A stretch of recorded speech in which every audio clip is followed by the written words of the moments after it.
On to a story that we headlined in our headline stories. 3 members of parliament allied to the Azimio la Umoja coalition now want the Directorate of Criminal Investigations to summon Deputy President William Ruto over the attack on presidential flag bearer Raila Odinga's entourage in Uasin Gishu County last week. Suna East Member of Parliament Junet Mohamed, his Embakasi East counterpart Babu Owino and John Mbadi of Suna South recorded statements at the DCI headquarters on Wednesday. Here's that report. Interior CS Dr. Fred Matiang'i had been summoned by the National Assembly Committee on National Security and Administration of Justice to respond to concerns over deterioration of security in the country.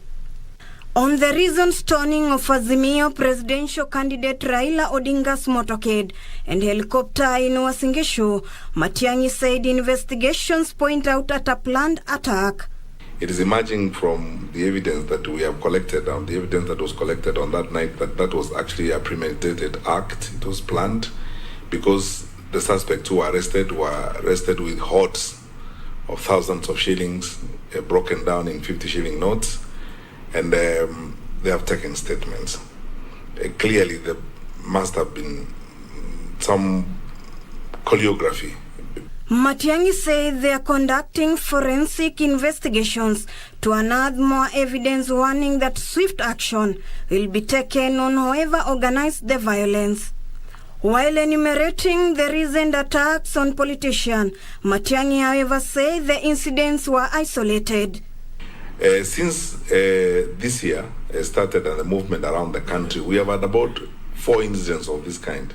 There was an incident in Busia involving the Deputy President. We have people we have arrested who are in court on the matter. There was an incident in Kondere in Kisumu, which we dispersed, a rowdy mob of people in a meeting that the Deputy President addressed. And then there was the incident in Nairobi, again, which involved conflict between groups of youth who had been given money or paid or ferried to the meeting and so on. And then there is this incident in Uasin Gishu.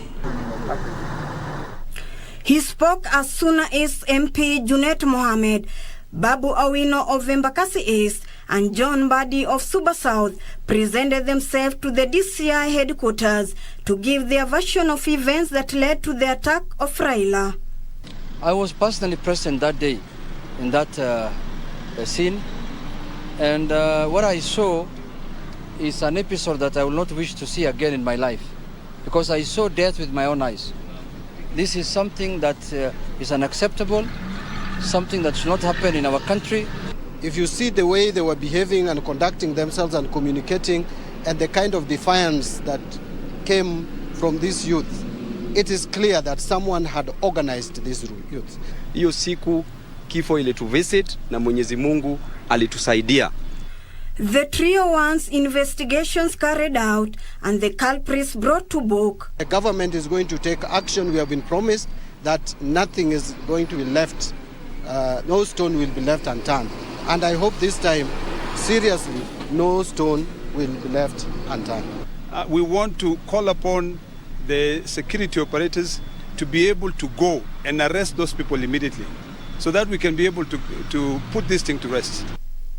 This as Women Mediation Network Kenya called for political sobriety as election fever heightens. Misuse of the youth by these politicians, whether they're presidential aspirants or whether whoever it is, must stop. The women of Kenya are saying, stop putting our children at those levels of violence. The women leaders say peace is paramount, even as they start collecting 1 million signatures around the country to call for peaceful campaigns. We are calling out and we are saying shame on you, you men who are coming in big cars, causing havoc in our household. I say no as a governor aspirant, and I want all the men we are competing with to stop giving the young men handouts. Ruth Wamboy for Prime Edition.